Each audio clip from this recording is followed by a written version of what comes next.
சோஃபாவில் உட்காந்துட்டு ஒரு சேர் இதில் ஏதாவது உட்காந்துட்டு நம்ம ஒரு சிம்பிளாக ஒரு ப்ரீத்திங் எக்ஸசைஸ் பார்க்கலாம். அது as well as அதே ஸ்ட்ரெச்சஸ். Inhale exhale. நல்லா இந்த ஸ்ட்ரெச்சஸ் பண்ணுற மாதிரி இப்படி பண்ணுங்க. இப்படி கூட பண்ணலாம். கருடாசனா பண்ணுறோம் இல்லையா அது மாதிரி.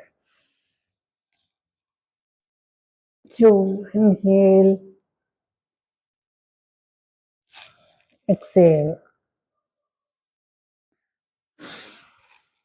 breathe in,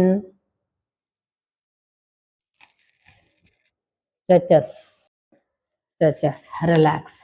ஸோ இதை மாதிரி நீங்கள் ஒவ்வொரு பார்ட்டுக்காகவும் நீங்கள் 2 to 3 minutes 1 minute அப்படியே ஃப்ரீயாக இருக்கிறப்பெல்லாம் நீங்கள் இதை மாதிரி பண்ணிங்கன்னா உங்களுக்கு அது இது ப்ரீத்திங் எக்ஸசைஸ் கம்பைன் ஸ்ட்ரெச்சஸும் சேர்ந்து நம்மளுக்கு கிடைக்கும். செஞ்சு பார்த்துங்க. பிடிச்சிருந்தா என் சேனல் சப்ஸ்கிரைப் பண்ணுங்கள், லைக் பண்ணுங்கள், ஷேர் பண்ணுங்கள். தேங்க்யூ.